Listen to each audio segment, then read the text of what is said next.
Magandang araw. Ang ating pong tatalakayin ngayon ay patungkol sa pagbabagong morpopomoniko. Sabi po dito, mayroon po tayong 6 na pagbabagong morpopomoniko. Ang una ay ang pagpapalit ng ponema, pangalawa ay ang pagkakaltas ng ponema, pangatlo ay ang asimilasyong partial o di ganap, pang-apat ay ang asimilasyong ganap, panglima ay ang metathesis, at ang pang-anim ay paglilipat diin. So, dumako muna po tayo sa pagpapalit ng ponema. So, ang sabi po dito, mayroon po tayong 3 kaparaanan sa pagpapalit ng ponema. Ang una po ay ang pagpapalit ng ponemang D sa R.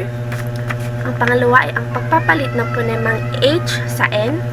Pangatlo ay ang pagpapalit ng ponemang O sa U. So, dumako muna po tayo sa pagpapalit ng ponemang D at sa R.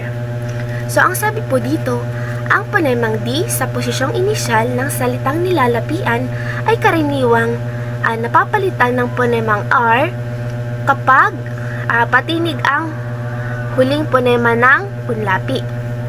So, ang halimbawa po dito ay ama plus dapat equals marapat.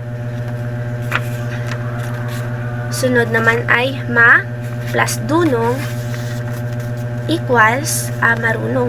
Mapapansin po natin na ang una pong letra ng salita ay D, napalitan po natin ng M, kaya ang imbis na madapat ay naging marapat. So, ang pangalawa po, napapansin po natin na letter D o letrang D po ang unang letra ng pangusap. Imbes na madunong ay nagipong marunong. Yung D po ay napalitan natin ng R. Okay po ba? So, dumako naman po tayo sa pagkakaltas ng ponemang H sa ponemang N. So, sabi po dito, ang ilang halimbawa ang H, bagamat hindi binabaybay o tinutumbasan ng titik sa pagsulat ng panlaping han, ay nagiging N. Halimbawa, tawa plus an, nagipong tawahan, at naginapong tawanan. Ang napapansin po natin dito, ang nabuo pong salita ay tawahan. Yung H, napapansin po natin yung tawahan, meron po siyang H. Sumunod naman po, ang nabuo naman po nating pangungusap ay naging tawanan. So, yung H po nating na letra ay napalitan ng letrang N. So, malinaw po ba sa inyo? So, sumunod naman po tayo sa pagkakaltas ng ponemang O sa ponemang U. So, ang sabi naman po dito, ang ponemang O sa huling pantig ng salitang ugat na hinuhulapian o salita ng inuulit ay nagiging U. Sa mga salitang inuulit, ang O ay nagiging U sa unang hati lamang ng salita. Tandaan po natin sa unang hati lamang po ng salita. Halimbawa, dugo plus an, naging duguan. So, mapapansin po natin na ang letrang O po dito sa halimbawa po natin ay naging U na nilagyan na po siya ng hulapi. So, yung dugoan po, naging duguan na po. So, ang pangalawa naman po nating halimbawa ay mabango. Ang nabuo po nating salita ay pag inuulit po siya, nagiging yun na po yung O. Ito na po, mabangong mabango. Yung O po dito, naging yun na po. So, tandaan po natin na ang ponemang O sa huling patitig ng salitang ugat na hinuhulapian o salita ng inuulit ay nagiging U. Samantalang, sa mga salitang inuulit naman po, ang O ay nagiging U sa unahan lamang ng salita. Malinaw po. So, dumako naman po tayo sa pagkakaltas ng ponema. Sabi po dito, ang pagkakaltas ng ponemang patinig sa huling pantig ng salita kapag ito'y hinuhinapian. Halimbawa po, lagay plus an, naging lagyan na po siya. Papansin po natin na may nakaltas pong ponema dito po sa salita natin na kung saan ito po ay ang ponemang A. So, naging lagyan na po siya. Pangalawa, sakay plus an equals sakyan. So, nakaltas din po dito ang letrang A o ang ponemang A. So, ang pangatlo po ay takip. Takip plus an equals takpan. So, nakaltas po dito ang ponemang I. So, sa pang-apat po, kuha plus in, naging kunin na po siya. Meron din pong pagkakaltas dito sa nabanggit ko pong mga halimbawa. So, dumako naman po tayo sa asimalasyong partial o di ganap. Ang sabi po dito, kung ang isang panlapi o salita ay nagtatapos sa N, ay ikinakabit sa salitang ugat na nagsisimula sa P o B. Ang N ay nagiging M. So, ang N po ay nagiging M at meron naman pong ang P na nagiging B. Halimbawa, pang plus paaralan ay naging na pong pampaaralan. Meron po ditong pagbabago ng ponema na kung saan naging M na po yung ponemang N. Pangalawa naman po ay ang pang plus bayan equals naging na po siyang pambayan. So, napalitan din po yung ponemang N sa ponemang M.